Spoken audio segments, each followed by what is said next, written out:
Buenas tardes a todos, soy Paloma Zabalgo y tengo el placer y honor de moderar este webinar reiterando nuestro agradecimiento por acompañarnos a este interesante webinar, el tercero que realiza la plataforma y también, al igual que las anteriores, con excelentes expertos sobre la materia y expertos que todos conocemos, a quienes agradecemos expresamente su generosidad por compartir sus conocimientos y queremos también dar un especial y afectuoso abrazo a Xavier O'Callaghan, quien se encuentra esta tarde también con nosotros. Hoy nos acompañan Javier Carrascosa González, catedrático de Derecho Internacional Privado de la Universidad de Murcia y director del Departamento de Derecho Financiero Internacional y Procesal, autor de numerosas publicaciones y libros y ponencias en Derecho Internacional, cuyo extenso currículum nos hace imposible contarlo, dada la gran extensión que tiene, pero que nos pone de manifiesto su excelencia como jurista y más en cuestiones tan difíciles y complejas como las derivadas de Derecho Internacional. Agradecer también su tiempo y conocimientos al magistrado, señor Francisco Javier Forcada, doctor en Derecho y magistrado de la Audiencia Provincial de Madrid, con una dilatada experiencia en el campo de la cooperación jurídica internacional, habiendo sido asesor de la Dirección General de Cooperación Jurídica Internacional del Ministerio de Justicia de España.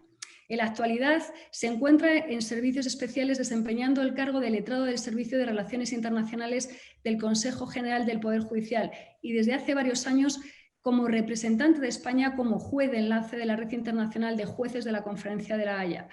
Y otra excelente jurista que nos acompaña esta tarde es Flora Calvo Babío, doctora en Derecho y profesora de Derecho Internacional Privado en la Universidad Rey Juan Carlos, colaboradora del despacho Vinkels Abogados y también autora de numerosos libros y artículos especializados en Derecho Internacional de Familia, destacando su amplia experiencia en el campo del Derecho Internacional Privado, así como ponente en diferentes congresos internacionales, siendo una magnífica experta y especialista también en esta materia.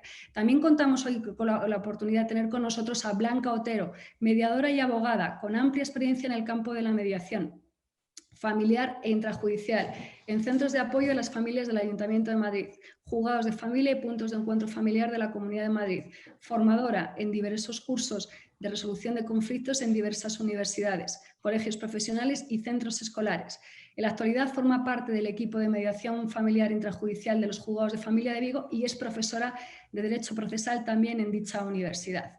Agradecer por último también a Carmen Varela y Delia Rodríguez, ambas abogadas de familia en Madrid y en Barcelona. Al contrario, Carmen Varela en Barcelona y Delia en Madrid, que también se encuentran con nosotros como relatoras por su tiempo y trabajo, que también sabemos que es limitado.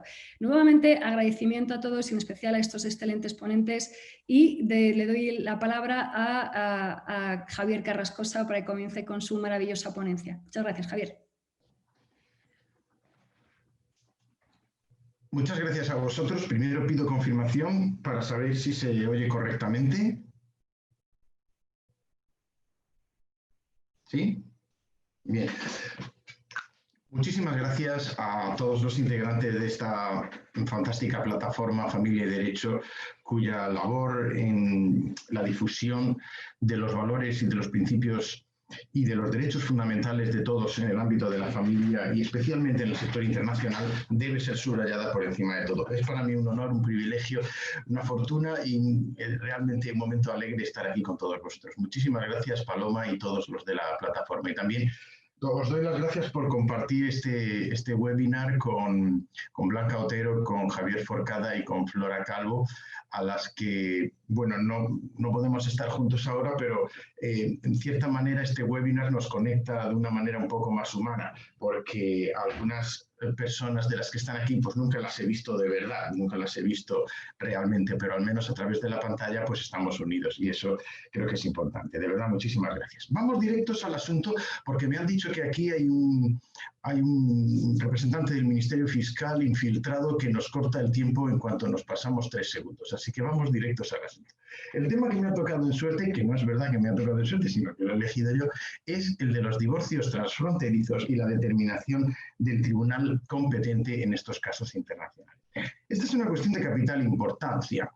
Y lo es porque en los pleitos internacionales de divorcio la primera cuestión a establecer es cuál es el tribunal competente o cuál es el Estado cuyos tribunales son competentes en estos casos de divorcio internacional. Y claro, situar el pleito en Francia, situar el pleito en Suiza o situarlo en España cambia mucho la perspectiva de las cosas, entre otras cosas porque el derecho procesal es diferente en cada estado. Si yo sitúo el pleito en España, los trámites procesales del litigio se van a regir por el derecho procesal español. Si voy a Francia, por el derecho procesal francés, etcétera, etcétera. Aparte, los costes que me supone litigar en el extranjero o litigar en casa, que son sin duda muy relevantes. Bueno, pues yendo efectivamente al núcleo del asunto, vamos a ver lo primero de todo, dónde están las normas que determinan los tribunales competentes en casos de divorcio transfronterizo. Y nos vamos a centrar en la norma fundamental. Hoy día, en el sistema vigente en España, esta cuestión se halla regulada básicamente por el artículo 3 del reglamento llamado Bruselas 2 bis 2201/2003 de 27 de noviembre de ese año 2003. Este reglamento de la Unión Europea, que es directamente aplicable en todos los Estados miembros, por supuesto en España, tiene en este artículo 3 una declaración de principios muy interesante, que es la siguiente.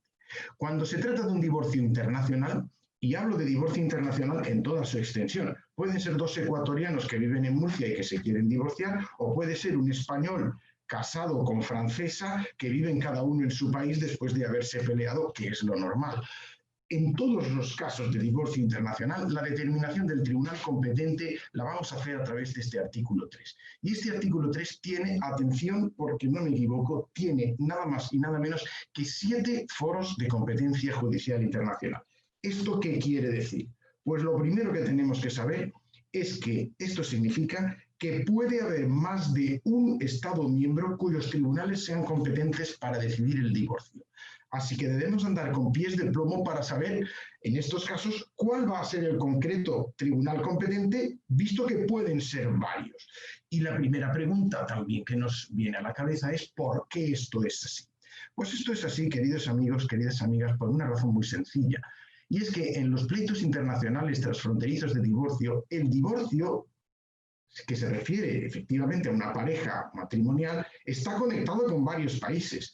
De manera que si está conectado con varios países, estos, por así decirlo, le abren las puertas al divorcio, a la separación judicial o a la nulidad, le abren las puertas a las partes, a los cónyuges, para que acudan a cualquiera de esos Estados miembros que están conectados con el caso. De manera que no hay un solo tribunal competente, puede haber muchísimos. ¿Y cuáles son estos foros? Pasemos a repasarlos.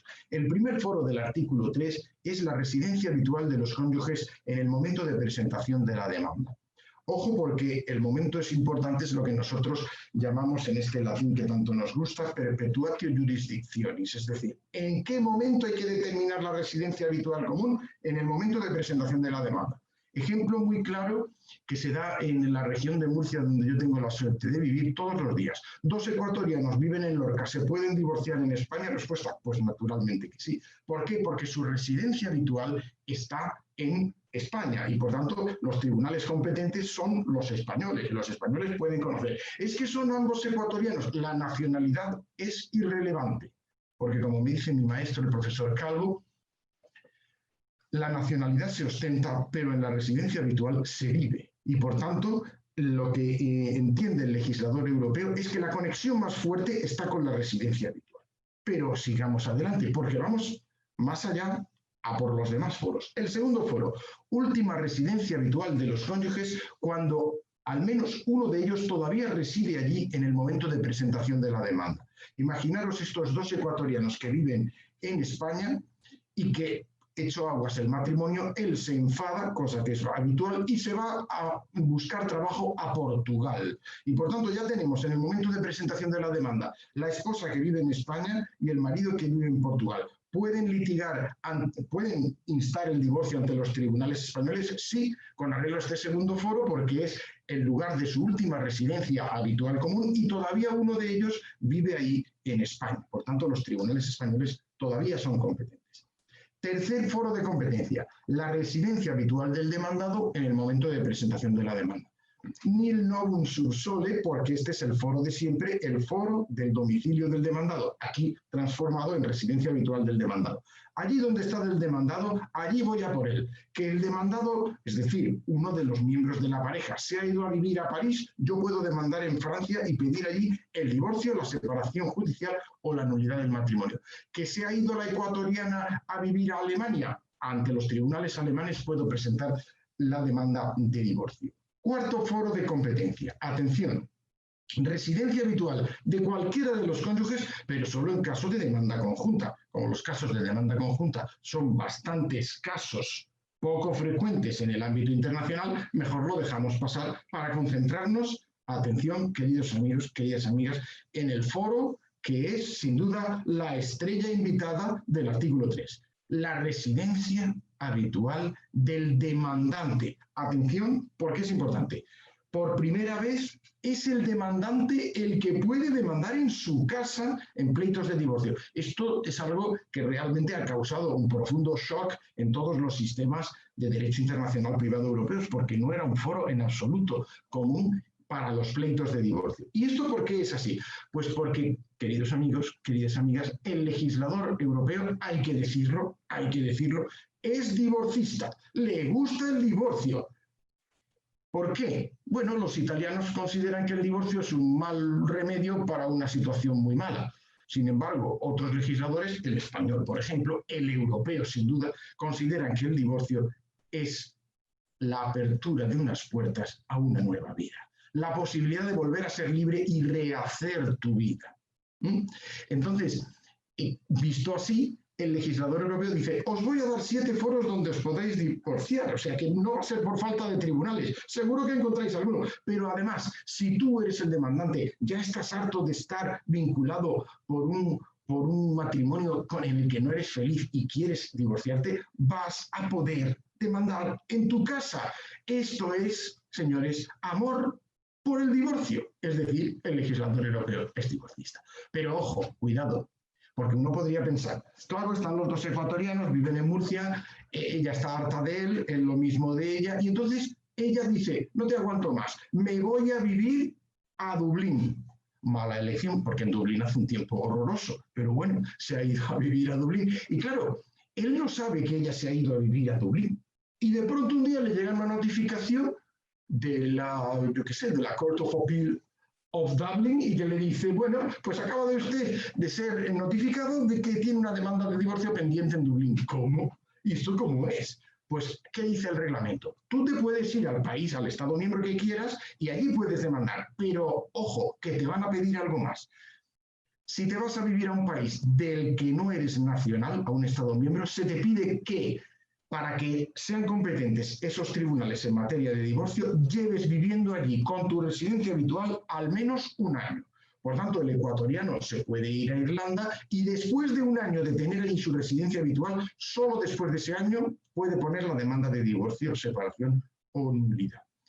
Y luego hay otra previsión, que está en el siguiente foro. Imaginemos que en vez de ser 2 ecuatorianos, es una ecuatoriana y un español. El español, si se queda a vivir en España o se viene a vivir a España, como está en su país del que es nacional, le bastan 6 meses de residencia habitual. Después de 6 meses de residencia habitual en tu propio país, ya puedes poner la demanda.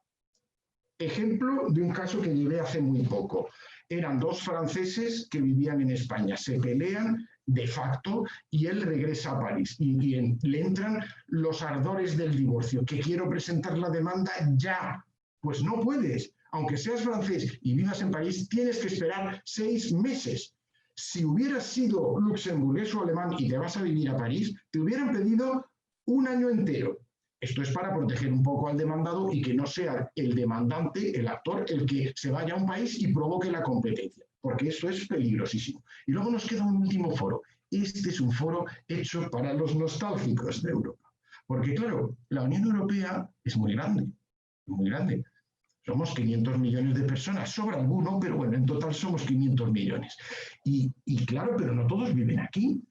Atención a este caso que tuve la oportunidad, en relación con el cual tuve la oportunidad de emitir un dictamen, que fue el siguiente. 2 españoles se van a Washington, D.C., en donde están casados, en donde pues hacen fortuna, tienen mucho dinero, tienen su niño y todo, viven felices hasta que dejan de ser felices y quieren divorciarse. ¿Qué dice el legislador europeo? Dice, vosotros europeos traidores, que os habéis ido a vivir a América, ahora estáis ahí que os queréis separar, os queréis divorciar, y ella dice, yo quiero volver a España, de donde nunca debéis salir, ya me lo dijo mi madre, y puedo, pero bueno, tengo que divorciarme en América, y te dice el legislador europeo, no, tranquilo, tú sigues estando vinculado con Europa porque sois dos nacionales españoles, por tanto siempre podéis divorciaros ante los tribunales del Estado miembro cuya nacionalidad ambos ostentáis. Esto está hecho para los dos españoles que se van a Estados Unidos. Si quieren se pueden divorciar allí, pero si quieren también se pueden divorciar en el Estado miembro cuya nacionalidad ostenta. Es el foro de la nacionalidad común de los cónyuges. Dejaremos aparte a los ingleses, que son gente extraña que tienen también aquí una previsión. Y voy adelante. Estos foros son alternativos.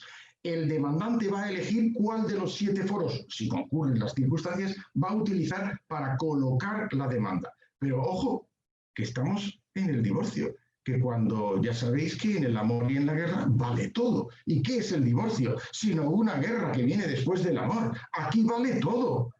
Imaginaros el siguiente caso. Él es español, ella es francesa. Viven en España, se enfadan y se pelean. La francesa regresa a París, el español se queda en España. El español puede demandar en España, última residencia habitual del matrimonio, y él sigue viviendo ahí. Pero la francesa, después de 6 meses, puede demandar en París, en Francia. ¿Qué estamos viendo aquí? ¿Qué se abre ante nuestros ojos? Queridos amigos, queridas amigas, esto es un circo de varias pistas. Varios tribunales pueden ser competentes a la vez. Y entonces comienza la carrera al tribunal. Ella va a ir rápidamente, a los 6 meses y un día, a poner la demanda de divorcio en París. Y él va a ir rápidamente, en cuanto pueda, a ponerla en Madrid. ¿Por qué? Porque como hay muchos foros que son aplicables y se pueden implementar y activar, si se activan varios y ella acude a los jueces de París y ella y él a los jueces de Madrid, ¿cuál es el competente? Nos vamos a la litispendencia regulada en el artículo 19 de Bruselas 2 bis. Atención, en el caso de que el mismo caso esté pendiente ante tribunales de Estados miembros distintos, el tribunal ante el que se ha presentado la segunda demanda suspende el procedimiento y se queda mirando a ver qué hace el primero. Si el primero dice, soy competente, el segundo se inhibe en favor del primero. Si el primero dice, oye, que yo creía que era competente por la residencia habitual del demandante, pero que me acabo de dar cuenta de que no tiene residencia aquí. Si el primero se declara incompetente, el segundo levanta la suspensión y entra a conocer. ¿Esto qué significa? Pues significa, queridos amigos, queridos colegas, significa lo siguiente: el que corre más gana la carrera. El que corre más congela el tribunal competente y sitúa el pleito perfectamente allí. Ojo al dato, que no vale con la presentación de la demanda. Tiene que ser admitida. Es el momento de admisión de la demanda. En el momento en el que se ha admitido la demanda, eso es lo que cuenta. Si tú presentas la demanda el día 1 de enero, pero no te la admiten después, eso no sirve para nada. Te la tienen que admitir. Y última cuestión que voy a tratar, porque creo que estoy ya fuera del tiempo, es la siguiente. Todos estos casos, todos estos foros pivotan, salvo el último de la nacionalidad común, el foro de los nostálgicos de Europa, pivotan sobre el concepto de residencia habitual. ¿Y qué os voy a decir que no se haya dicho ya de la residencia habitual? Veréis, yo conozco bien a los jueces, está aquí Francisco Javier Forcada, que es magistrado, mi hermano también es magistrado, está en la Audiencia Provincial de Jaén y es el magistrado que dicta los mejores autos de exequatur de España, porque me los pasa a mí y yo se lo hago. Pero no se trata de eso, sino que él siempre dice, nosotros estamos perdidos. Cuando llega el tema de la residencia habitual, claro, nos sentimos perdidos. ¿Por qué? Pues porque existe un pasaporte donde dice cuál es tu nacionalidad, y un DNI, lo que sea, pero no existe un carnet de residencia habitual. El juez es un individuo que hace su trabajo lo mejor que puede, pero el juez necesita un papel. El juez, cuando ve un papel que cae desde el cielo, es como si viera el Espíritu Santo. ¿Y cuál es el papel que más le gusta ver al juez en estos casos? Pues el certificado de inscripción en el padrón municipal. Cuando el juez ve que hay un ecuatoriano que está dado de alta en el padrón municipal de Lorca, provincia de Murcia, ha resuelto todos sus problemas en la vida. Es feliz. Ya lo sé, dice el juez. Ahora sé, gracias al padrón municipal, que reside habitualmente en Lorca, en Murcia, y por tanto, pues ya tengo el foro de la residencia habitual del demandante, o el de la residencia habitual de la pareja, o la residencia habitual del demandante. Pero ojo al dato, queridos amigos, queridas amigas, queridos colegas, esto no es matemáticamente así. Porque la ley reguladora de las bases del régimen local, en su artículo 15, dice que todo individuo que vive en España habitualmente tiene que inscribirse en el padrón. Pero eso no significa que el padrón sea palabra de Dios, sacrosanta, y diga siempre la verdad, porque no es cierto. Hay gente inscrita en el padrón que no vive en España y gente que no está inscrita en el padrón, pues porque no han instado esa inscripción y sí tiene su residencia habitual en España. Por tanto, la residencia habitual hay que probarla con datos de hecho. Y os digo lo que hay en la práctica de los juzgados. ¿Dónde pago mis recibos? Ya estoy terminando. ¿Dónde están escolarizados los niños? ¿Dónde trabajo? Y lo que más le gusta a los jueces cuando no tienen el certificado del padrón es ¿dónde pago mi conexión a Internet? Si yo pago mi conexión a Internet en Lorca, ya eso ya es lo más. Entonces entienden que si pagas ahí la conexión de Internet es porque vives y tienes allí tu residencia habitual. En fin, muchos perfiles hay que combinar para ajustar y sintonizar correctamente todos estos elementos y saber dónde está la residencia habitual. Ahora bien, solo los buenos juristas, los juristas finos, los que distinguen matices, son los que en vez de sentir miedo, que es el camino al lado oscuro, sienten fascinación por concretar bien la residencia habitual, porque sin duda la residencia habitual no es una conexión fácil, pero sí que es la conexión más justa. Muchísimas gracias a todos y luego os espero con las preguntas. Muchísimas gracias, Javier. La verdad es que es un placer siempre escucharte. Haces fácil algo que no lo es. Y además me ha encantado lo que has dicho sobre el divorcio, la guerra que va después del amor o la pista de circos, que es verdad, o esas carreras en Derecho Internacional. Muchísimas gracias, de verdad. Qué pena que tengamos tan poco tiempo. Te he dejado que te pases del tiempo, te he dejado porque era tan interesante, aún así, es decir, maravilloso. Ahora mismo tenemos también a Flora Calvo que está esperando para también hablar con nosotros. Gracias de nuevo. Hola, muchas gracias a todos. Bueno, en primer lugar, muchísimas gracias por haberme invitado a participar en este interesante seminario en la plataforma, además, que está haciendo una gran labor, y a mi querida Paloma por haberme invitado también a compartir este momento con vosotros. Y bueno, yo a Javier me quedaría escuchándole pues mucho más rato porque me parece absolutamente ameno. Y bueno, pues a mí me ha tocado lidiar con el reconocimiento de sentencias en materia de familia en España en 10 minutos. Entonces, bueno, pues voy a intentar hacer una pequeña panorámica de lo que esto puede ser, porque como la guerra en el divorcio pues se puede hacer en varios países, aquí tenemos que escoger el campo de batalla.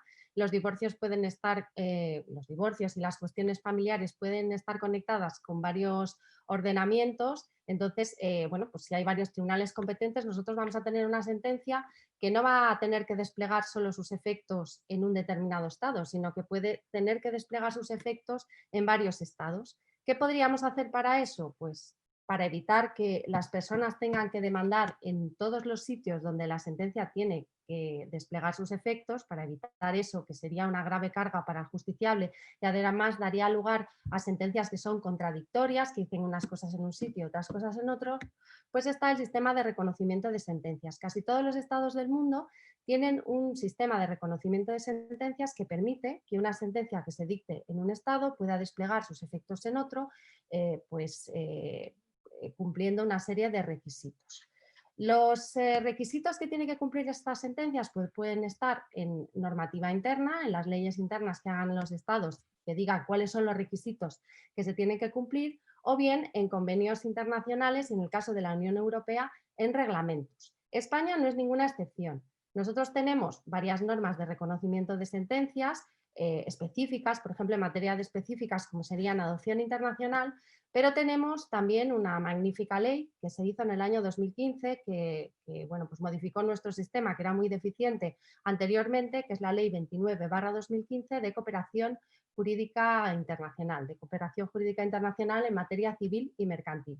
España también forma parte de muchos convenios internacionales bilaterales de reconocimiento de sentencias en civil y mercantil, forma parte de convenios multilaterales en materia de familia, por ejemplo, pues materias como protección de menores, alimentos, adopción internacional, y luego tenemos un entramado de reglamentos comunitarios, entre los que está el que ha mencionado Javier, el reglamento 2201/2003 de competencia y reconocimiento en materia matrimonial y de responsabilidad parental, después tenemos uno de alimentos, y dos en materia patrimonial, uno sobre regímenes económicos matrimoniales y otro sobre régimen patrimonial en las uniones registradas. Eso es el sistema, el conglomerado, es un sistema muy complejo de reconocimiento de sentencias. Y cada uno de estos sistemas exige unas condiciones para que la sentencia extranjera pueda tener efectividad en territorio español. Elegir el instrumento adecuado es muy importante, porque si nosotros nos confundimos con el instrumento adecuado,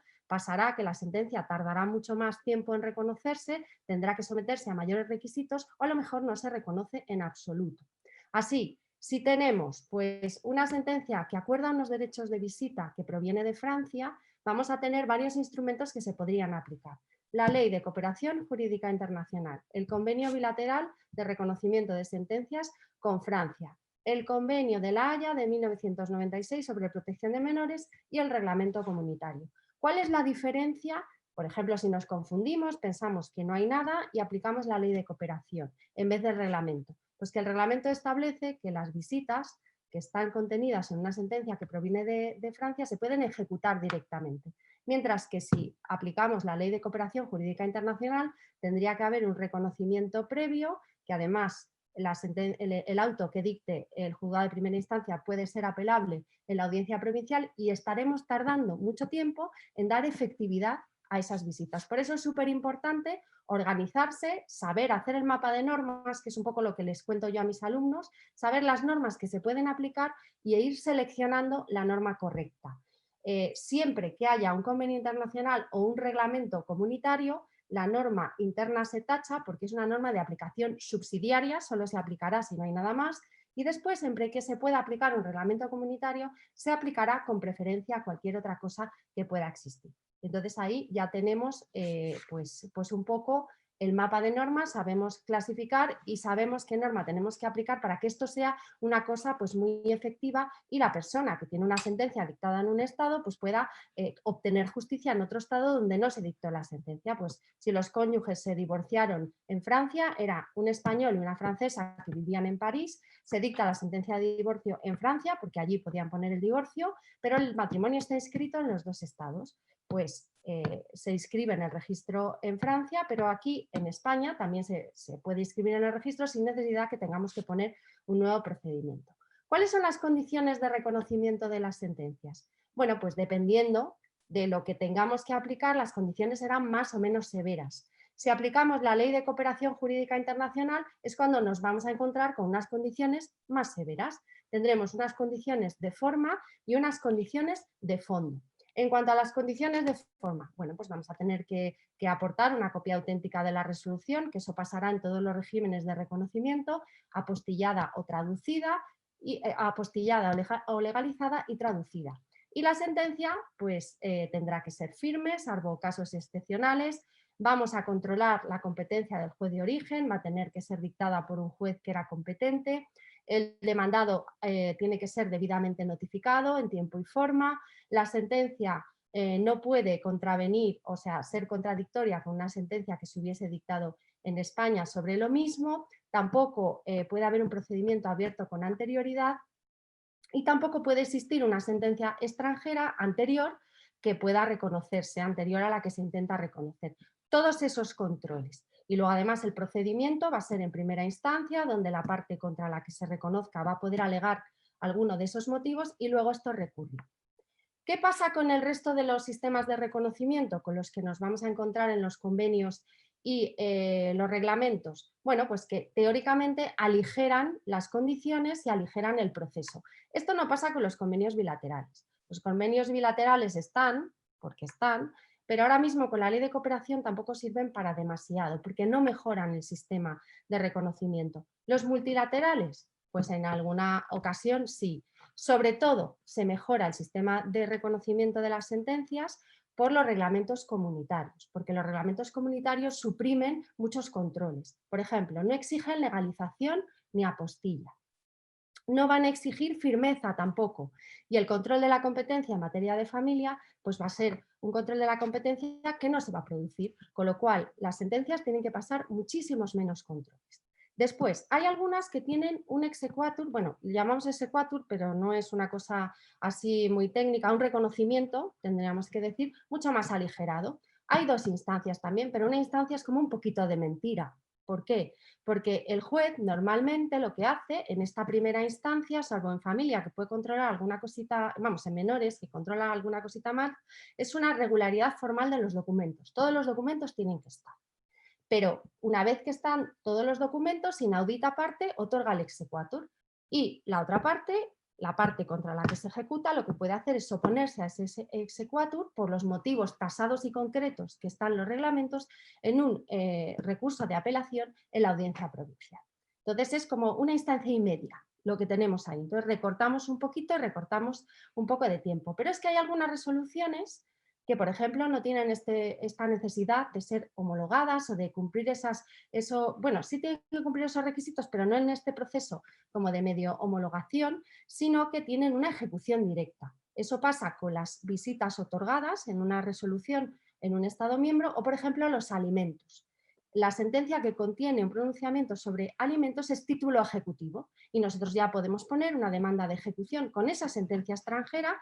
Es verdad que habrá más motivos de oposición a esa ejecución que los motivos internos, que son los motivos que están en los reglamentos, pero tendremos pues esas maravillosas vías. Luego, el problema que nos vamos a encontrar, y esto al operador jurídico le plantea muchísimos problemas. Una sentencia en Francia que tiene 4 pronunciamientos. Se pronuncia la sentencia sobre el divorcio, sobre las medidas personales acerca de los menores, guarda, custodia, derechos y visita, alimentos y liquidación del régimen económico matrimonial. Tenemos que tener en cuenta que esa única sentencia son 4 sentencias pegadas. En el ámbito internacional son 4 sentencias pegadas. ¿Por qué? Porque cada pronunciamiento tiene una vía de reconocimiento o ejecución distinta. El divorcio se va directamente al registro. Tiene un reconocimiento registral directo, acompañado de su formulario. Por eso muchas veces es muy bueno, cuando tenemos que pedir el exequatur de una sentencia extranjera, pedir incluso varias copias auténticas de esa resolución acompañadas de los diferentes formularios, porque los reglamentos comunitarios tienen un montón de formularios, para poder utilizar en cada caso la vía que necesitemos. Con la sentencia del formulario de divorcio nos vamos directamente al registro. Después tenemos las medidas sobre los menores y la liquidación, que tienen este reconocimiento aligerado, que tenemos que hacer este procedimiento de reconocimiento judicial también con su respectivo formulario, y después abriríamos una demanda de ejecución, por ejemplo, para ejecutar los alimentos. Eso es un poco lo que tenemos que tener en cuenta y que el operador jurídico muchas veces pues no lo tiene en demasiada consideración. Y voy a cortar aquí porque si no Paloma me va a matar porque me habré pasado con el tiempo. Espero por lo menos haber dado así un ligero barniz a lo que viene siendo el reconocimiento, lo complicado que es el reconocimiento de las sentencias extranjeras en España, y ya pues si luego me queréis comentar algo, preguntar algo, pues aquí estoy a vuestra disposición. Muchas gracias. Muchísimas gracias, Fra. Lo mismo que le he dicho a Javier, es maravilloso poder escucharos, porque es verdad que algo tan complejo lo contáis de una forma que parece sencilla, que no lo es, y seguro que tenemos muchas preguntas para todos porque es maravilloso escucharos, pero es muy complicado. Vamos a dar otra perspectiva diferente a esta webinar con la intervención de Blanca Otero, mediadora internacional. Blanca, muchísimas gracias. Tienes el turno de ponencia. Bueno, pues nada, muchísimas gracias, Paloma. Y muchísimas gracias, ¿no?, pues a la plataforma y a Xavier, ¿no?, por haber contado conmigo, ¿no?, en esta tarde y compartir. ¿Sí? ¿Sí? Disculpa que te hemos interrumpido. Disculpa, no, Blanca. Continúa, perdona. Vale, nada. Pues nada, que muchísimas gracias y Y nada, pues mi tema, no, pues, la exposición no, pues, versará sobre las particularidades no, pues, propias de la mediación familiar en supuestos con carácter no, pues, transfronterizo, ¿no? En el sentido de decir qué hay detrás no, pues, de una mediación familiar transfronteriza. En primer no, pues, lugar, ¿no? Pues como también decía Javier Izora, estamos pues, ante un conflicto no, pues, familiar, con unas particularidades propias, ¿no? Porque de por sí no, pues, las relaciones familiares son complejas y no, pues, los conflictos no, pues, que surgen no, pues, detrás no, pues, de estas relaciones familiares son muy, muy intensas, están inmersas no, pues, de emociones, sentimientos, de valores no, pues, y de relaciones no, pues, propias y mucho más no, pues, si les añadimos no, pues, factores no, pues, de diferencias no, pues, culturales, religiosas, de idiomas, que en este sentido no, pues, todo mediador no, pues, tiene que tener no, pues, muy presentes, ¿no?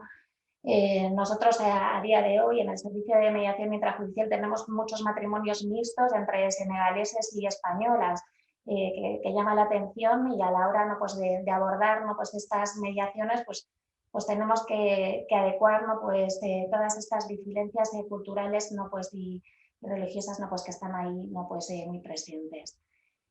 ¿Qué tenemos detrás? No? Pues además de esta particularidad de este conflicto familiar y con este carácter no, pues, internacional, tenemos no, pues, una mediación específica, en el sentido que en el momento no, pues, en el que nos llega no, pues, la mediación, el mediador no, pues, va a tener que no, pues, adaptarse de forma no, pues, diferente en función de si estamos en una mediación de ámbito no, pues, extrajudicial, en el cual no, pues, las partes no, pues, acuden de forma no, pues, voluntaria a resolver no, pues, sus diferencias, donde normalmente no, pues, el nivel no, pues, de conflicto existe, pero no es tan elevado como aquellas mediaciones que se derivan una vez no, pues, iniciado no, pues, el proceso judicial.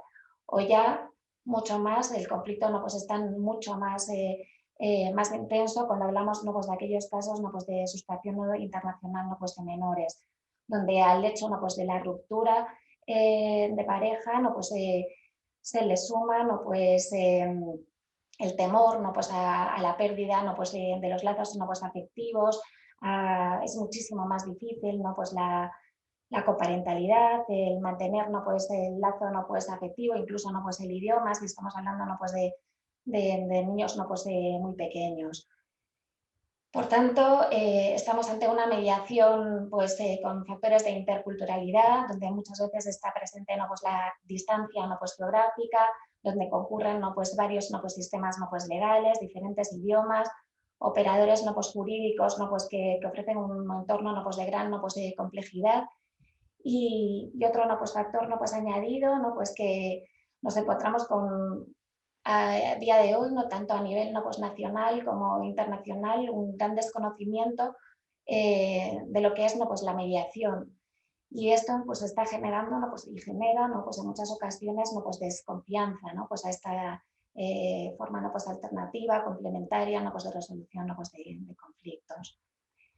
A esta no, pues, mediación específica se requiere no, pues, también un mediador con unas características específicas no, pues, y particulares, ¿no? En este sentido, entiendo ¿no? Pues que es necesaria ¿no? Pues una formación específica ¿no? Pues para trabajar ¿no? Pues en mediación familiar ¿no? Pues, internacional. Se requiere ¿no? Pues que el profesional tenga una formación de origen, entiendo, ¿no? Pues del ámbito jurídico y o del ámbito ¿no? Pues, psicosocial. Asimismo, que tenga una formación ¿no? Pues especializada en mediación familiar, precisamente por lo que decía ¿no? Pues anteriormente, ¿no? Pues de las particularidades ¿no? Pues de los conflictos ¿no? Pues familiares. Debe de estar formado, especializado ¿no? Pues en la ruptura ¿no? Pues de pareja, de las consecuencias de la ruptura ¿no? Pues en los menores o en miembros ¿no? Pues de la familia ¿no? Pues extensa.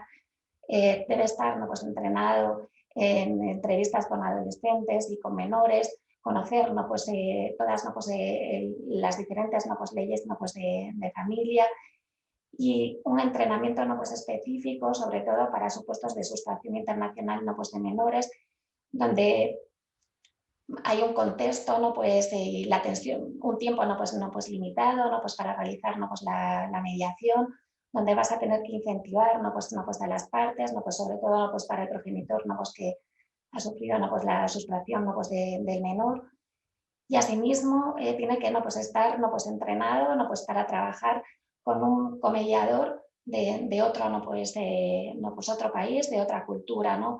Lo que se habla, ¿no? Pues no, pues del modelo, ¿no? Pues de las 4 Bs, ¿no? Bilingüe, bicultural, biprofesional, ¿no? Pues y bigénero. Por tanto, no, pues es, no, pues otra, no, pues de las particularidades, ¿no? que debe, no, pues de tener, ¿no? Pues, un mediador. Y asimismo, el procedimiento, ¿no? Pues de mediación, ¿no? Pues a desarrollar, pues también pues tiene, ¿no? Pues sus particularidades, en el sentido de que tiene que ser, ¿no? Pues un procedimiento, ¿no? Pues mucho más, ¿no? Pues estructurado, en el sentido, ¿no? Pues de que las primeras, ¿no? Pues sesiones se producen, ¿no? Pues, para rebajar, ¿no? Pues la tensión, propuesta de alternativas, de negociación, donde cabe incluso, ¿no? Pues la participación, ¿no? Pues de los menores en función del supuesto, ¿no? Pues en concreto, y donde claramente, ¿no? Pues se tiene que realizar, ¿no? Pues un trabajo muy intenso, ¿no? Pues de colaboración con los, ¿no? Pues abogados, ¿no? Pues de las partes. ¿Qué quiere decir, no? Pues esto? Que la mediación no siempre, ¿no? Pues, resulta, ¿no? Pues, beneficiosa. Hay que estudiar, ¿no? Pues el caso y ver, ¿no? Pues las particularidades, ¿no? Pues propias, ¿no? Pues de cada, ¿no? Pues, uno, ¿no? Pues del conflicto. Está claro, ¿no? Que las resoluciones, ¿no? Pues, judiciales, ¿no? Pues muchas veces, ¿no? Pues dan, ¿no? Pues, respuestas, ¿no? Pues, de baja calidad, donde no realmente, ¿no? Pues se aborda, ¿no? Pues el litigio, ¿no? Y no el verdadero, ¿no? Pues conflicto, ¿no? Pues que surge, ¿no? Pues entre la familia.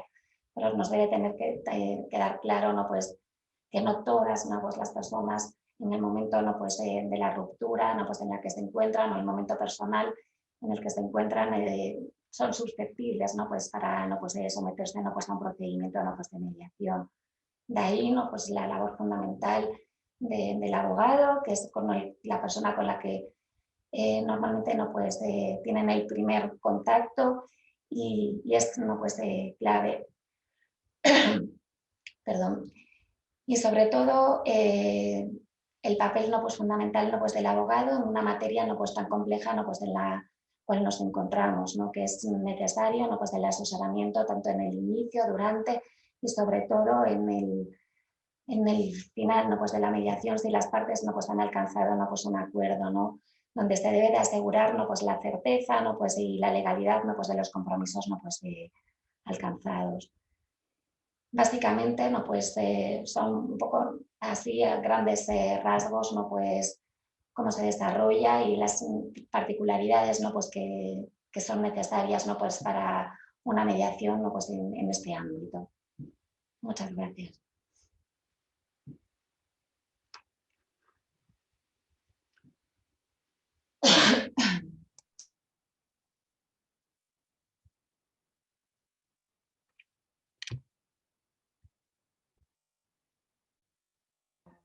Muchas gracias, muchísimas gracias, Blanca. Disculpar que ha habido un problema con el ordenador, que no podía entrar. Interesantísimo escucharte hablando de la mediación internacional, algo tan importante en los procesos de familia, pero en la que se unen esos elementos que nos comentas en un proceso internacional con una interculturalidad, todo que todavía hace un trabajo mucho más preciso, una intervención mucho más meticulosa o más necesaria, y con la gran importancia por la dificultad que tienen estos procesos. Y como broche final en esta maravillosa webinar tenemos a Francisco Javier Forcada, a quien ahora mismo le doy el turno de palabra, deseando escuchar a ver lo que nos tiene que contar. Francisco, ahora mismo pongo y no sé si te escuchamos, te podemos escuchar. Sí. Vuelve a pasar lo mismo, voy a intentar ponerte como únicamente a ti en pantalla, que ahora sí puedo. Muchas gracias, Francisco Javier. Bueno, solo para comprobar, ¿se me oye bien? Se te oye perfectamente, muchísimas gracias.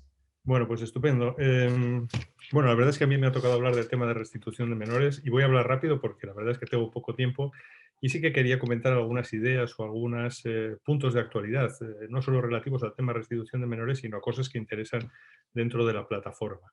Gracias por la invitación a la plataforma y antes de empezar no me resisto a recordar que yo en febrero de 2013 hice una ponencia, un artículo bastante extenso relativo a la jurisdicción de familia en el mundo y en España, que entonces di a la presidenta de la EAFA, en su momento, que creo que era para entregar al ministro de Justicia, acerca de la imperiosa necesidad de la necesidad de una jurisdicción de familia en España.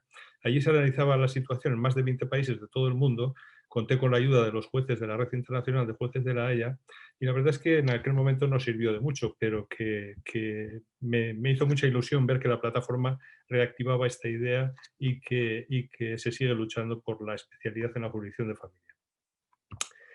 El primer punto que quería tratar con todos vosotros es el tema de la cooperación jurídica internacional, porque en realidad todo el procedimiento de restitución internacional de menores en todo el mundo, y sabéis que hay 101 países que están vinculados por el Convenio de la Haya de 1980 en este momento, todos apoyan el tema de la cooperación jurídica internacional. La cuestión es, ¿tenemos cooperación jurídica internacional efectiva en este momento? Lo digo porque hay muchos progenitores que incluso dentro de la Unión Europea están viendo que sus demandas de restitución en determinados países chocan con un no reiterado. Es decir, hay países que no cooperan correctamente ni aplican correctamente el convenio de 1980. Os voy a dar un ejemplo que va referido, por ejemplo, a las órdenes europeas de detención, pero que es aplicable a todo el mundo de la cooperación. Y estoy hablando del grave riesgo de involuciones en temas de cooperación internacional actualmente y, por ejemplo, dentro de la Unión Europea. Hubo una sentencia muy famosa del Tribunal de Justicia de la Unión Europea de 25 de julio del 2018, se llamaba Minister for Justice and Equality, sobre el trasfondo de si los demás países de la Unión Europea tenían que cumplir las órdenes europeas de detención que procedían de algunos países cuya legalidad en términos de Estado de Derecho se está poniendo en cuestión en los últimos años, caso por ejemplo de Polonia. Se había planteado en aquella cuestión prejudicial si realmente una petición de Polonia para entregar una persona, para detener una persona y entregársela a Polonia, debía ser cumplida por el resto de los estados cuando estos consideraban que a lo mejor Polonia no estaba cumpliendo los estándares de legalidad, de separación de poderes, de tener un poder judicial independiente. En aquel momento el Tribunal de Justicia dijo que eso no era posible y que había que examinar el caso concreto para ver si realmente en ese caso concreto, en esa detención concreta, en Polonia no se iban a respetar los principios fundamentales de respeto pues, a un juicio justo, etcétera, etcétera. Bien, aquello quedó así, pero es que muy recientemente un tribunal de la Haya, un tribunal de los Países Bajos, creo que es la District Court de la Haya, ha formulado una cuestión prejudicial, ha habido varias que se han acumulado, en donde se ha planteado directamente que cuando Polonia emite una orden europea de detención contra cualquier persona hacia Países Bajos se plantea la posibilidad de denegar cualquier tipo de cooperación con Polonia, considerando que es un país donde no hay separación de poderes en este momento. Esta cuestión prejudicial ha sido ya informada, porque es un procedimiento de urgencia, por el abogado general, en este caso ha sido Manuel Campos Sánchez Bordona, el 12 de noviembre del 2020, informando que en principio el agravamiento de la situación en Polonia en términos de Estado de Derecho no debe de hacer que la cooperación se rechace a limine litis, es decir, sin considerar si en ese caso concreto hay que cooperar o no cooperar con Polonia. Todo este caso lo digo a colación porque se está planteando con respecto a determinados países en este momento si realmente hay que cooperar con aquellos países que no cumplen determinados estándares. En el caso de Polonia, particularmente en materia de restitución internacional de menores, hay muchos ciudadanos españoles que han tenido casos de restitución con Polonia y que han visto sus expectativas frustradas bajo argumentos o bajo razonamientos que en principio no casarían muy bien con, habría que ver caso por caso, pero no casaría muy bien con los postulados del Convenio de la Haya de 1980. Y esta es una preocupación muy constante. Voy a poner el ejemplo muy específico de Japón, por ejemplo. Japón es un país que ha sido monitorizado últimamente por la Comisión Europea. Ya sabéis que la Comisión Europea en materias de sustracción internacional de menores y por aplicación del reglamento Bruselas II bis tiene competencia externa para ocuparse de estos asuntos. Bien, pues el Parlamento Europeo y la Comisión Europea últimamente se han preocupado mucho del tema de Japón y la aplicación del Convenio de la Haya de 1980. Y Japón puede ser un buen ejemplo para que veamos cómo un convenio que se aplica en 101 países de todo el mundo, tan diferentes unos de otros, presenta muchos problemas aplicativos en algunos países concretos, donde su régimen de derecho de familia, de derecho de custodia, es muy diferente al de otros estados. Sin embargo, yo creo que hay que romper una especie de, una pequeña lanza por Japón, en el sentido de decir que es un país que, a pesar de los problemas que tiene, está luchando por intentar adaptarse, por intentar conseguir que la aplicación del convenio del 80 sea correcta en este país, que no lo está siendo en este momento.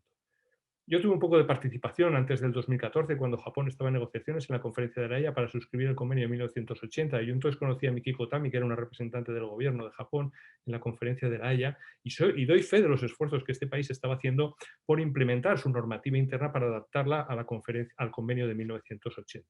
Sabéis, por ejemplo, que en Japón actualmente el regreso del menor, es decir, cuando estás pidiendo la restitución del menor que ha sido sustraído y ha sido llevado a Japón, es muy complicado, porque el regreso del niño a su residencia habitual muchas veces es imposible, muchas veces no, casi siempre es imposible, sin el acuerdo del progenitor sustractor. Esto es muy grave, pero es así.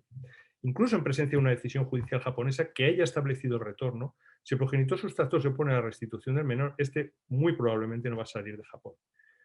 Esta es la situación que nos encontrábamos en el 2014 cuando Japón suscribió y que ha sido objeto de determinados procedimientos en que hemos visto que esto estaba sucediendo.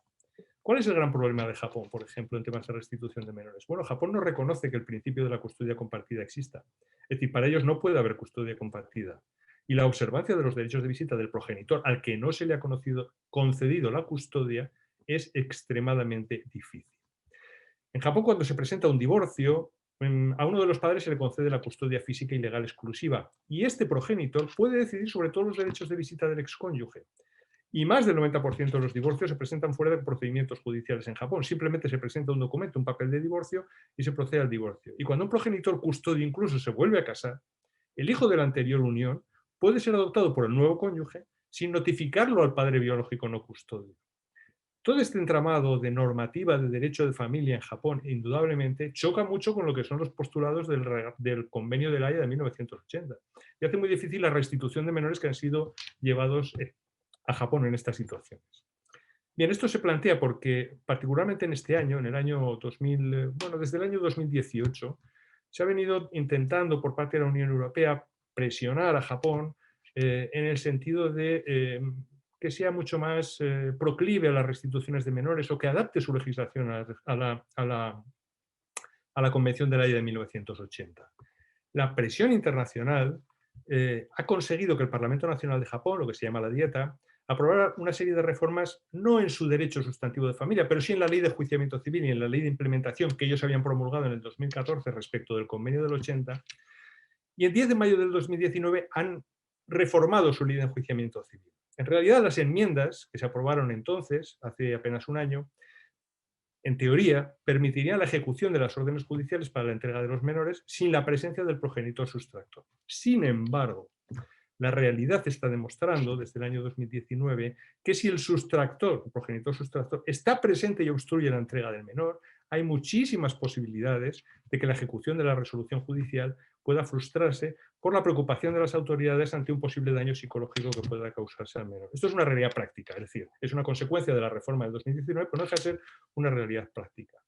En todo caso, estamos hablando de esa ley que es del 2019, pero entró en vigor posteriormente el 1 de abril del 2020. Por lo tanto, la cuestión de los secuestros y de los derechos de visita en Japón está planteando muchos problemas. Y de hecho el Parlamento Europeo incluso se ha pronunciado muy recientemente sobre este tema. Japón incluso ha reaccionado de manera un poco de defensiva y ante un informe que se publicó por el Parlamento Europeo muy recientemente señalaba que desde la aprobación del convenio del 80 se han tramitado 112 casos de sustracción y se habían aplicado 48 decisiones de retorno. Y se ilustraron las ventajas también, y ha ilustrado las ventajas de esa reforma del 2019 que acaba de entrar en vigor, como digo, el 12 de mayo, el 1 de abril del 2020. Bueno, sin embargo, lo que no ha hecho Japón es dar motivos o señales de una posible reforma del derecho de custodia dentro de su país, que es la clave fundamental para que el convenio del 80 pueda funcionar correctamente en este país. Pero no es solo que se pueda cambiar la ley, es que hay que cambiar la mentalidad.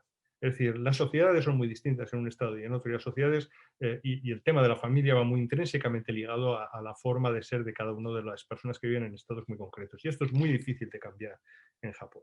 Sea como sea, hay esfuerzos por parte de Japón intentando cumplir el convenio de 1980, eso nos consta a los que nos dedicamos a esto, pero sin embargo siguen chocando con un derecho de familia que realmente es muy complejo en el sentido de que, tal como está hoy en día, permite muchas posibilidades al progenitor sustractor para incluso ante una resolución judicial de Japón que ordena la restitución, que esa restitución se produzca de manera efectiva. Fue el 8 de julio de 2020 cuando por una abrumadora mayoría se aprobó en el Parlamento Europeo una resolución, digamos, contra Japón, entre comillas, relativamente, porque se había considerado que había un significativo número de sustracciones parentales sin resolver. Esta situación puede darse en muchos otros países, pero había tomado el ejemplo de Japón para decir que cuando vemos que hay países que no cumplen con el convenio del 80, a veces esto siempre hay que ver los matices. Es decir, no es que no se cumpla porque no se quiere cumplir. Es decir, no se cumple a veces porque es muy difícil. Y los países, cuando hacen esfuerzos por intentar cumplir, hay que valorarlo también. Bueno, sobre restitución internacional de menores también me gustaría mencionar que a disposición de todo el mundo, y porque este es un tema muy sensible para todas las sociedades y particularmente para la española, ya existe disponible la guía práctica sobre el artículo 13.1b. Sabéis que en el convenio del 80 las causas de denegación de la restitución de menores básicamente se articulan en base al artículo 12, el 13 y el 20, pero el 13 es fundamentalmente el más importante. Y ese artículo 13 prevé lo que nosotros consideramos como la violencia de género, ¿no? Es decir, cuál es la aplicación o qué criterios se han de utilizar para los supuestos de violencia de género tramitar las causas de restitución internacional de menores. Pues tenemos una guía que ya explica este tipo de situaciones, que es la guía del artículo 13.1b. Está publicada en la página web de la Conferencia de La Haya y actualmente, lamentablemente, todavía está en francés y en inglés, pero esperamos que muy pronto aparezca publicada en castellano. Esa es una guía que elaboró un grupo de trabajo que estuvimos trabajando durante muchos años en esa guía práctica y que finalmente se aprobó por la Conferencia de La Haya en el Consejo de Asuntos Generales y Política del año 2019, si bien hubo una dilación posterior porque se hizo una serie de consultas escritas posteriores, pero en diciembre del 2019 acabó finalmente aprobada. No quiero dejar de intervenir sin hacer una referencia también al Comité de Derechos del Niño. En relación con los propuestos de sustracción internacional de menores, se ha producido un caso del que no puedo decir qué caso es porque todavía no se ha hecho público, pero se ha producido una situación que no se había producido nunca en el ámbito de la sustracción internacional de menores. Habíamos tenido supuestos en que cuando en un país se decreta la restitución del menor por la más alta instancia judicial y ya no cabe recurso ninguno, el menor tendría que ser restituido. Bien, hemos tenido casos en donde un tribunal internacional como el Tribunal Europeo de Derechos Humanos ha paralizado ese tipo de restituciones para analizar el fondo del asunto y lo que fuera. En muchos países tenemos casos en donde después de una resolución que acuerda la restitución de menor aparecen los recursos extraordinarios. Nosotros, el Tribunal Constitucional entró hace muy pocos años a una sentencia de la sección 22 de la Audiencia Provincial de Madrid en esta materia. O en México tenemos el famoso recurso de amparo. Bien, pues si éramos pocos nos faltaba el Comité de Derechos del Niño. Ahora resulta que el Comité de Derechos del Niño, a través del protocolo facultativo de la Convención de Derechos del Niño que permite establecer un procedimiento de comunicaciones y posibilidad de denuncias de particulares, puede adoptar medidas provisionales o medidas cautelares. Es el artículo 6 del protocolo de procedimiento de comunicaciones. Se ha producido ya, no voy a decir el caso porque todavía no se puede decir, pero se ha producido una situación en la que cuando un Estado había decretado la restitución del menor a otro Estado, y era por una resolución del Tribunal Supremo, ya no cabía ningún recurso, la parte sustractora formula una comunicación al Comité Europeo de Derechos Humanos y le dice al comité, paralice usted esa restitución, porque me parece que no se están cumpliendo los derechos humanos. Llega el comité y la paraliza. Y le dice al Estado, paralice usted mientras nosotros analizamos si eso se ha hecho correctamente. Esta situación no se había producido nunca y sin embargo ya la tenemos actualmente, ¿no?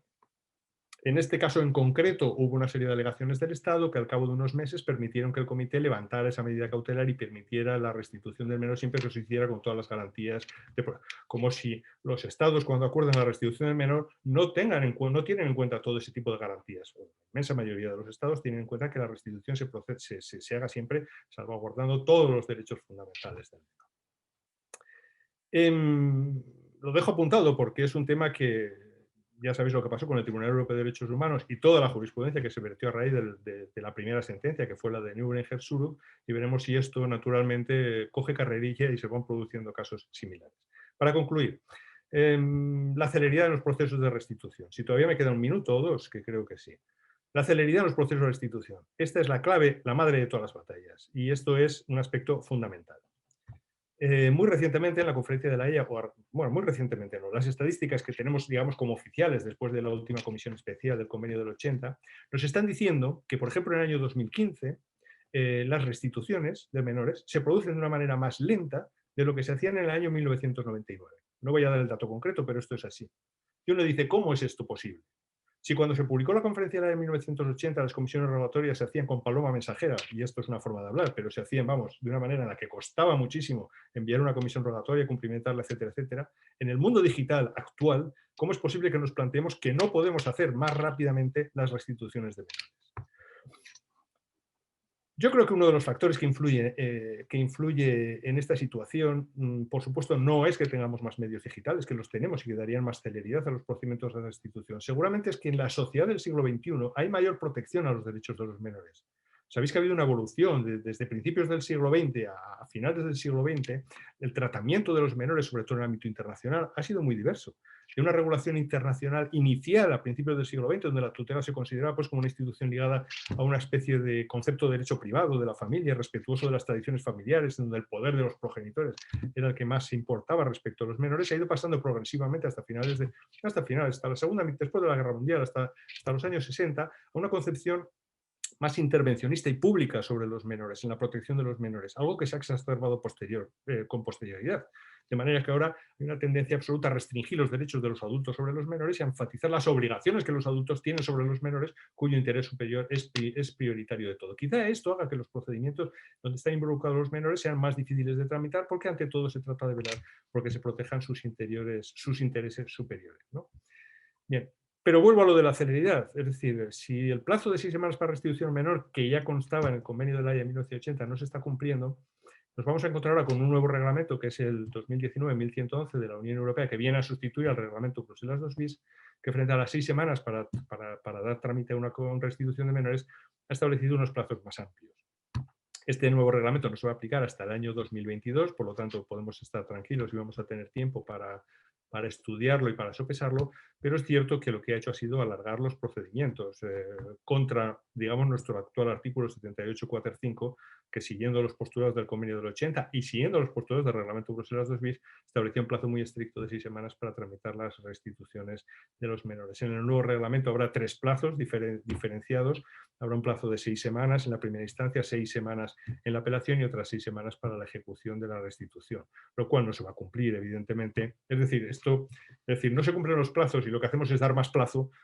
Puede ser que si no hay una consecuencia ante el incumplimiento del plazo, el dar más plazo lo que va a hacer es dilatar más los procedimientos. Pero esto es una opinión personal mía que evidentemente no tiene base hasta que no empecemos a aplicar el nuevo reglamento a partir del 2022 y veamos cómo empieza a funcionar. Bueno, he dado unas pinceladas sobre lo que es temas actuales de restitución internacional, sobre cooperación internacional y sustracción de menores, un poco para animar el debate si es que se produce con posterioridad. Pero yo creo que con esto cumplo mi tiempo casi escrupulosamente y le doy la palabra a la moderadora.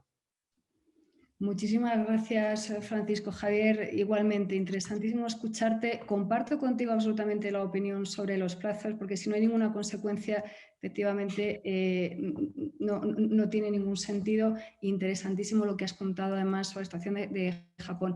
Vamos a abrir ahora el debate. Tenemos preguntas y quien quiera, y tenemos también el chat abierto por si nos queréis formular además también alguna pregunta por el chat. Yo lo primero que voy a hacer es formular una pregunta a todos, pero sí te aprovecho también este momento para comentaros la labor que está realizando la plataforma, que ya somos casi 1.200 socios, que por favor nos unamos, nos juntemos todos, que nos asociemos para continuar luchando por esta especialización del derecho de familia tan necesaria, y además que hoy estamos tratando una materia, una situación que pone en evidencia también esa necesidad de especialización del derecho de familia.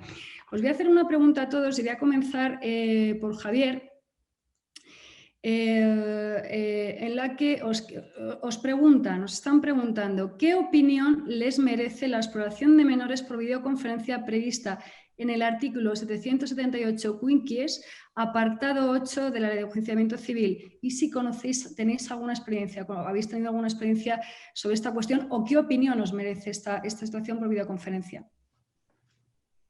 Bueno, esa pregunta va dirigida a mí, yo creo, ¿no? ¿A mí o a Javier Carrasco? Sí. Yo, si queréis, empezamos por ti, Francisco Javier. Si luego quieres intervenir tú, Javier, empezamos contigo. Sí, Francisco Javier. Bien, la verdad es que la posibilidad de practicar pruebas por videoconferencia está prevista en el propio reglamento Bruselas 2 bis. No hay ningún problema que las pruebas se practiquen por videoconferencia.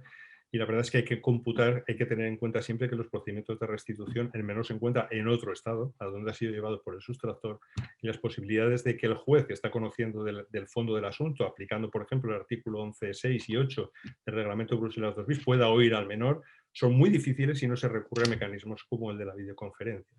Luego tiene muchos problemas prácticos de aplicación, pero en principio, si se cumplen todas las garantías, es un mecanismo muy válido y muy hábil para practicar la audiencia de menores.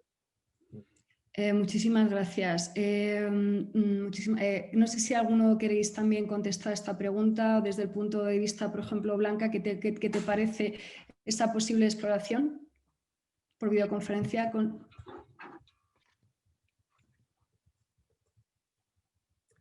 No tiene micrófono. No tienes el micrófono, Blanca. No me iba el ratón. Ahora. Sí, estoy totalmente ¿no? pues de acuerdo ¿no? pues con lo que ha dicho ¿no? pues, Francisco Javier. Y en este sentido, extrapolándolo ¿no? pues un poco ¿no? pues, a la mediación, pues también ¿no? pues, a día de hoy, ¿no? pues, y más ¿no? pues, en el ámbito en el cual nos encontramos, muchas ¿no? pues, de las mediaciones se están ¿no? pues, desarrollando ¿no? pues, utilizando ¿no? pues, las plataformas, ¿no? Pues, por la situación ¿no? pues en la cual nos encontramos y por las particularidades ¿no? pues de la mediación internacional.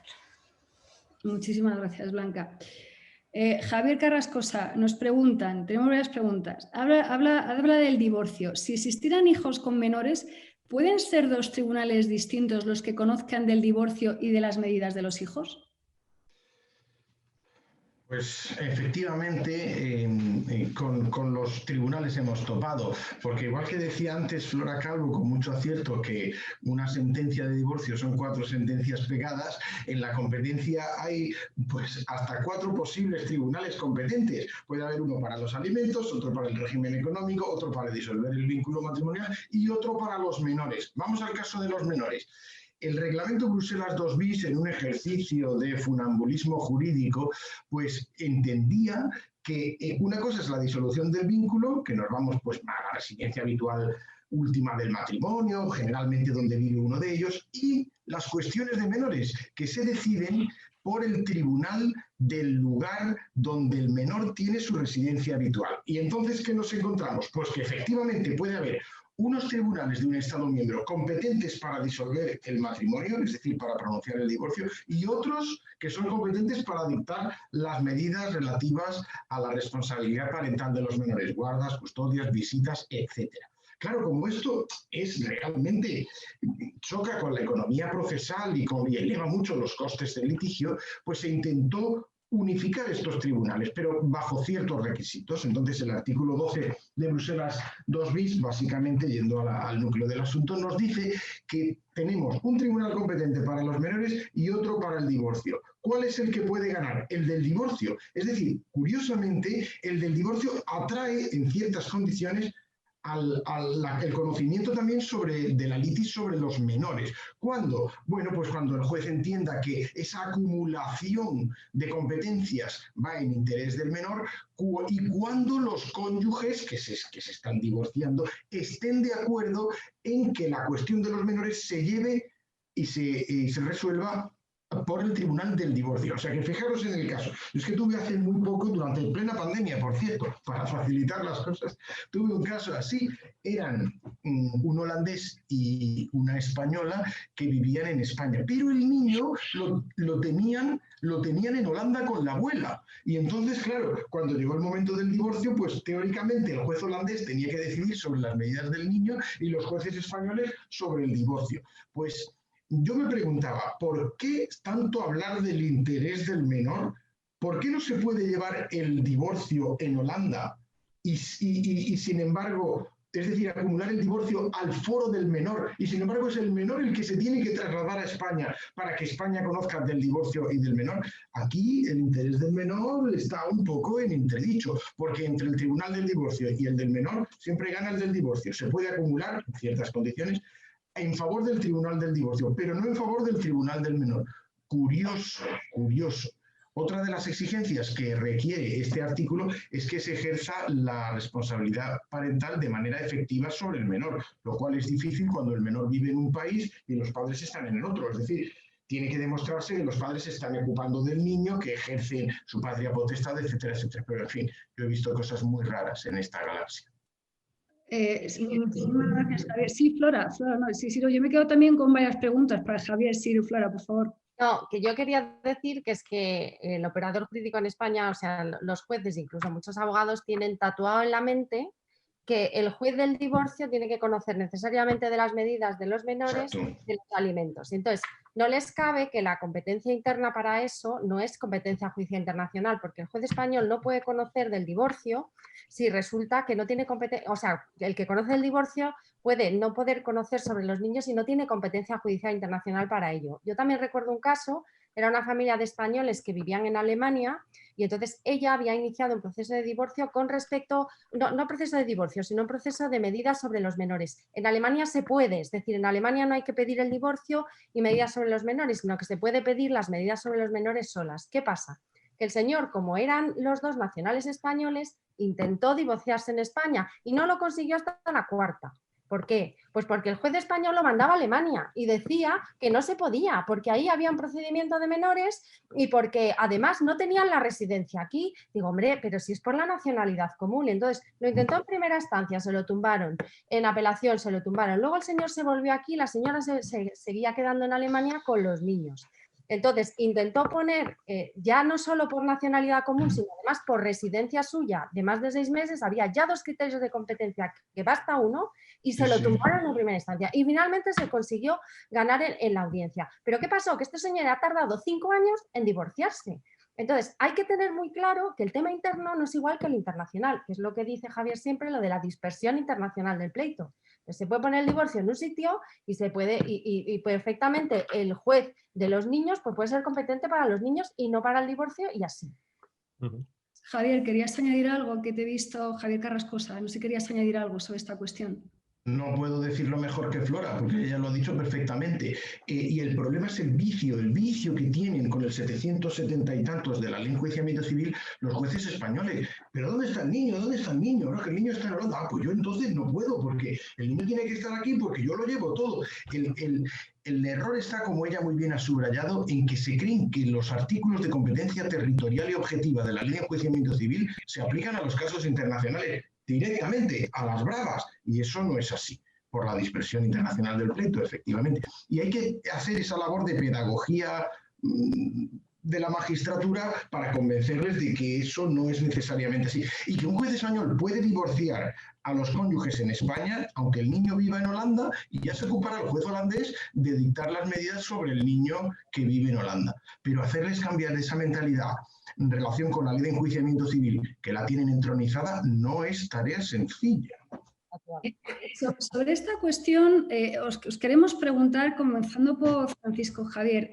Sí, además Francisco Javier, con este conocimiento tan exhaustivo que tiene de otros países, sí conoce que hay jurisdicción o órganos especializados en derecho de familia en otros países.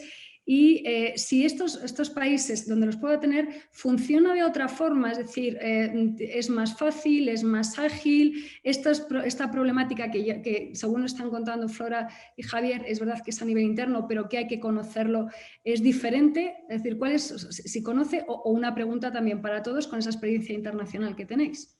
Francisco Javier.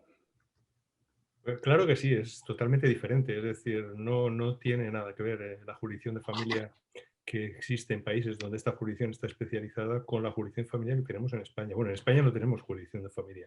Tenemos algunos juzgados donde se concentran asuntos de familia por determinada normativa para conocer de estos asuntos, pero nadie nos garantiza que el juez que está allí esté especializado, nadie nos garantiza que el fiscal que trabaja allí esté especializado, ni nadie nos garantiza que el servicio que se preste allí sea de la calidad que el ciudadano merece.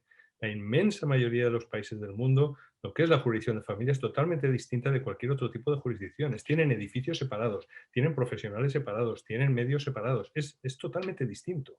Es decir, y funciona muchísimo mejor, eso es evidente. No quiero decir que en España no se hagan esfuerzos por parte de los jueces encargados de los casos de familia de hacer todo lo que se puede, evidentemente que sí, pero necesitamos inmediatamente una jurisdicción de familia especializada. No una cosa sucedánea como aparece en determinadas reformas legales que se prevén. No, una auténtica jurisdicción de familia. Es decir, distinta de todo lo demás, porque el tratamiento de la familia requiere un tratamiento muy especializado. Y hoy en día la jurisdicción de familia ya no es aquella jurisdicción fácil que podía haberlo sido a lo mejor en los años 40, 50, 60. Hoy día la jurisdicción de familia es, en el 80% de los casos, o en muchos casos, transfronteriza. Y eso quiere decir que es una jurisdicción tremendamente complicada y tremendamente compleja, donde hay multitud de factores. Es decir, para el ciudadano de la calle, normalmente el derecho ya es muy complicado. El derecho internacional privado, eso ya es un mantra religioso, es un mantra extraño que nadie entiende lo que es eso cuando empiezas a explicarle lo que es jurisdicción, competencia, reconocimiento, cooperación. Todo eso es muy complicado.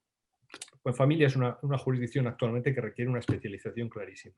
Y estamos perdiendo el tiempo. Yo no sé qué pasa con nuestros políticos que no toman cartas en el asunto de una manera decidida. Yo creo efectivamente, Francisco Javier, que estamos todos además en esta plataforma que representamos a todos los operadores jurídicos, magistrados, fiscales, letrados de administración de justicia, psicólogos, que lo estamos demandando, no solamente ya los ciudadanos, que son los principales interesados, sino todos, que esa es la lucha de todos juntos. Por vuestra experiencia, Blanca, Flora, Javier, ¿tenéis experiencia o conocimiento también en algún otro país o alguno que os haya podido resultar relevante sobre esta situación? O entiendo que con la misma opinión que nos ha dicho Francisco Javier. Hombre, a mí me da mucha envidia los juzgados especializados que tienen el Reino Unido para sustracción de menores, porque me parece, por ejemplo, que es que funcionan maravillosamente y eso es un poco lo que he tenido yo experiencia con otras jurisdicciones. Y es fundamental, o sea, no solo es fundamental que exista una jurisdicción especializada en familia, que yo creo que es absolutamente importante, sobre todo cuando además caen ahí temas internacionales que exigen un esfuerzo y un estudio pues mayor, el tema de la agilidad, lo que decía Javier Forcada, que era la agilidad en las restituciones de menores. Nos estamos encontrando que incluso en los juzgados de familia, porque la verdad es que el sistema de restitución es muy bueno, es el sistema que ahora tenemos regulado en la Ley de Enjuiciamiento Civil, es muy expeditivo, los juzgados en general lo están aplicando bastante bien, pero de pronto se atascan. Entonces, tendría que haber un juzgado unos juzgados especializados o de alguna manera que supiesen pues que estos procedimientos son una causa con preso. Entonces, tienen que ir, no se pueden parar, tienen que ir con toda celeridad porque son situaciones absolutamente dramáticas. Gracias, Flora. Tenemos más preguntas, decís algo que, bueno, entiendo, Blanca, que la mediación internacional, no sé también si has tenido la oportunidad de conocer países con esta especialización, esta jurisdicción.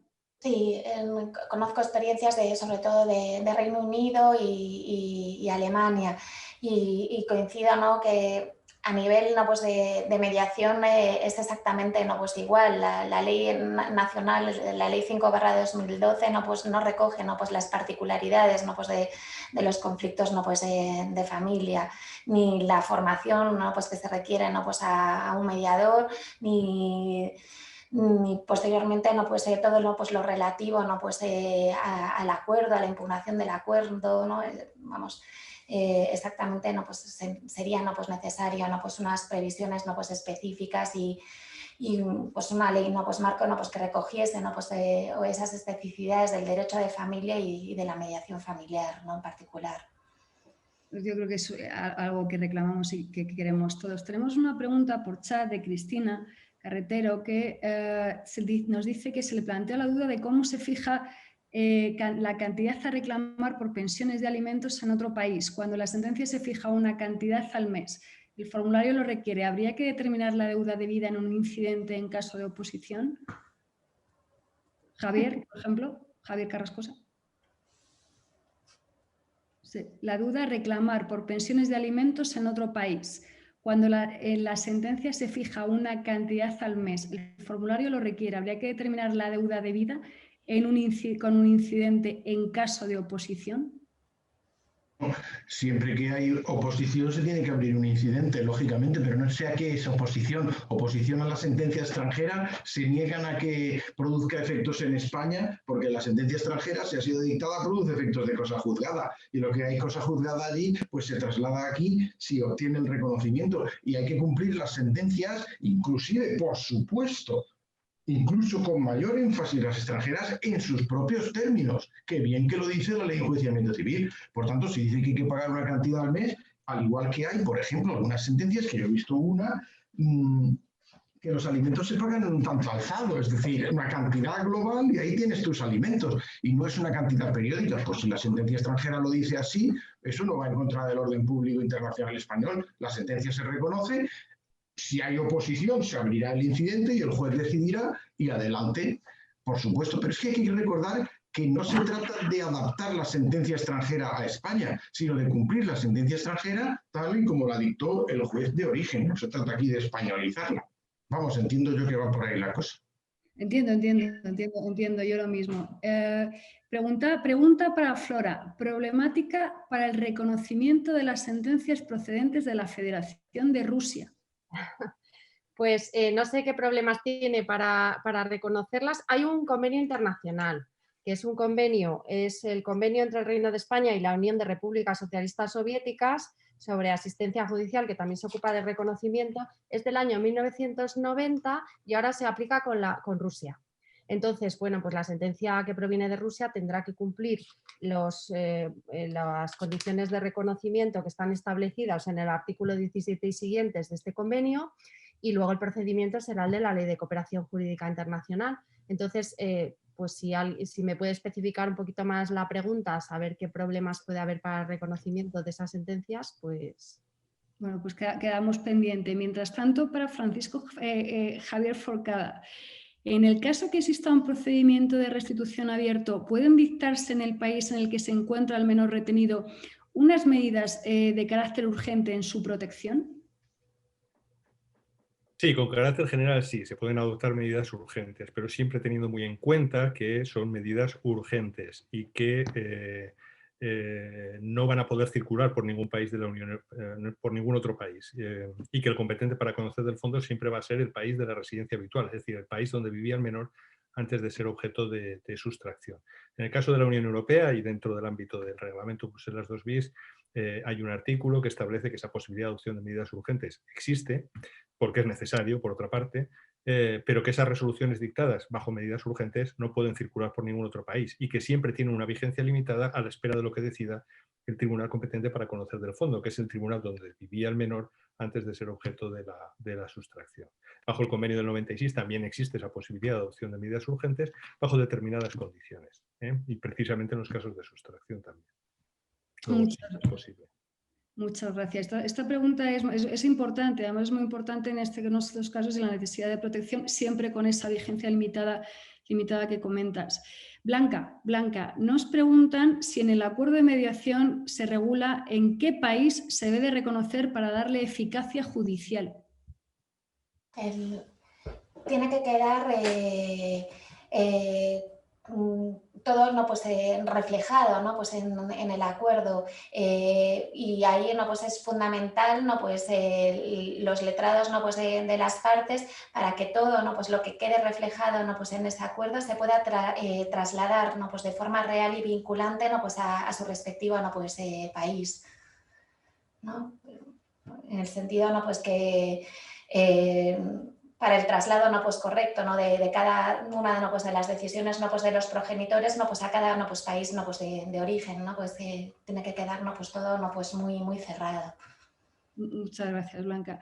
Javier Carrascosa, en el divorcio, si existieran hijos comunes, ¿pueden ser dos tribunales? Perdóname, esta la hemos hecho antes.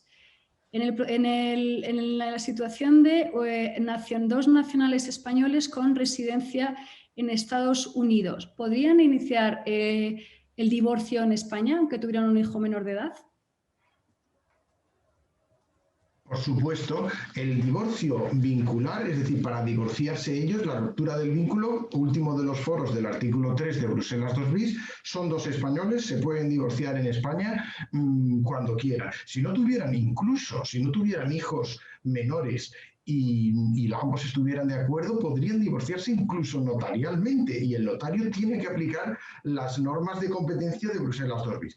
¿Que tienen un niño menor? El niño menor, ¿dónde está el niño menor? Si el niño menor vive en Estados Unidos, ellos pueden divorciarse en España, porque ambos son españoles, y solicitar, si ambos están de acuerdo, si el juez considera que es en interés del menor y si ambos ejercen, o uno de ellos ejerce la responsabilidad parental sobre el menor, pueden pedirle al juez que acumule su competencia también respecto del menor y que decida también el juez español, que ya va a dictar el divorcio, que decida sobre las medidas relativas al menor. Pero ojo, tienen que cumplirse esos requisitos. El tema, como antes he explicado, es que la Unión Europea nos quiere mucho a todos los europeos, e incluso a los que se van al extranjero siempre les deja abierta la puerta, si son de la misma nacionalidad, para divorciarse, si ambos son españoles, por ejemplo, en España, porque los quiere mucho. Muchas gracias. Flora, ¿Se puede solicitar en una demanda de modificación de medidas el reconocimiento de la sentencia que se quiere modificar? Sería al revés. O sea, si tú tienes, cuando se quiere hacer una modificación de medidas, se tiene que pedir un reconocimiento incidental de la resolución que se quiere modificar. Es así. Entonces, no hace falta hacer, es un reconocimiento documental. Tú partes de la base de una sentencia extranjera, no quieres el reconocimiento erga omnes, entonces lo que quieres hacer es modificarla. Entonces, lo que haces es poner un procedimiento de modificación de medidas sobre esa sentencia extranjera que existe, entonces se hace un reconocimiento incidental de la resolución que no vas a querer que despliegue su eficacia en España, sino a modificarla. Muchas gracias. No es nada fácil este tipo de decir, para vosotros yo entiendo que es algo que es en el día a día, pero yo que os estoy escuchando fascinada, son unas cuestiones que realmente son fáciles cuando las contáis, pero que te tienes que estar pensando, efectivamente esto hay que hacerlo así. Sí, Javier. Voy a romper una lanza en favor del derecho internacional privado, como no podía ser de otro modo. Yo no creo que el derecho internacional privado sea difícil. Pienso que existen básicamente dos tipos de normas. Las normas generales que se aplican a los casos ordinarios, a los casos pues, más frecuentes, más usuales, y esas no son complicadas, no son difíciles, son foros comprensibles, puntos de conexión razonables. Y luego están las reglas específicas para casos especiales. Esas son las complicadas.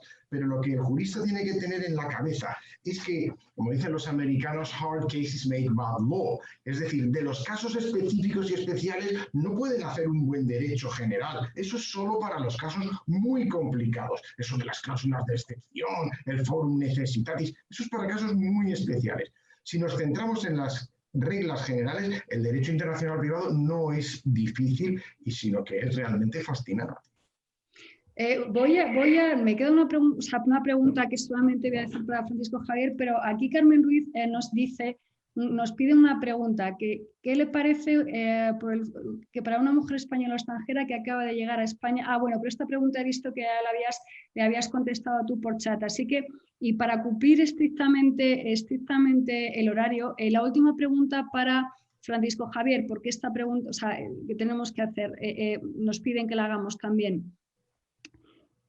¿Los mecanismos de restitución funcionan igual o son igual de eficaces en todos los países de la Unión Europea? Pregunta también un poco complicada. No, no. Debería ser igual en todos los países, pero depende mucho de las particularidades de cada país y depende mucho de las circunstancias del país. El convenio es el mismo para todos y no debería haber problemas en su aplicación, pero uno se encuentra, por ejemplo, que en Brasil no se restituye a un niño, vamos, después de años de aplicación del convenio, ningún niño era restituido. Cuando entró en vigor el convenio en la Federación Rusa, a mí me comentaba la Autoridad Central Rusa que tenía muchos problemas para hacer entender a los jueces que aplicaban el convenio allí qué era el convenio, cómo se aplicaba, qué significaba. Esto quiere decir que un convenio como este, después de que es ratificado por un Estado, lleva un largo proceso de asimilación en el Estado, es decir, es un largo proceso de los operadores jurídicos tienen que conocer el convenio, cómo funciona, cómo se aplica y acostumbrarse a aplicarlo. Eso lleva un proceso muy largo. Después existen las peculiaridades de cada Estado. Ya tenemos países islámicos que forman parte del convenio. Pero claro, las circunstancias de estos países y la aplicación del convenio realmente plantean muchas dificultades prácticas de aplicación. No es igual en todos los países. Y no puede ser, porque 101 países de todo el mundo y de los 5 continentes no pueden funcionar igual. Pero la cooperación quizás sea un poco el aceite que engrasa la aplicación del convenio. Es decir, la cooperación judicial internacional es lo que permite que, ante las dificultades, se encuentren vías de solución. Y también hay que pensar una cosa muy clara. Si no existiera este convenio, sería casi imposible obtener la restitución de un menor que ha sido sustraído a otro país, porque todo quedaría en manos del otro país, libre y soberano. Y normalmente el que sustrae un menor se lo lleva a un país donde sabe que lo van a proteger. Es decir, el sustractor normalmente no se lleva a un país donde va a tener problemas. Si no existiera el convenio, hay que pensar que los casos de restitución no se solventarían. Esa es la clave. Muchísimas gracias, Francisco Javier. Son las 8:30 en punto. Cumpliendo estrictamente el horario programado, nuevamente vamos a dar por finalizado ya este webinar. Nuevamente, 1.000.000 de gracias Un millón de gracias a todos por vuestra participación como ponentes, por compartir vuestros conocimientos. Es un verdadero placer escucharos, hacer ese derecho internacional, como dice Javier Carrascosa, fácil, ver lo complicado y además también lo que nos pone de manifiesto es esa necesidad en España que demandamos todos de esa jurisdicción de familia. Gracias a todos y os emplazamos al próximo webinar que será el 17 de diciembre sobre formación. Gracias a todos los que habéis participado, gracias a todos los socios de plataforma y gracias a todos los que también estéis con nosotros y que os vais a hacer socios de plataforma para luchar todos juntos por esta especialización. Muchísimas gracias, buenas tardes y nos vemos en la siguiente. Gracias a todos.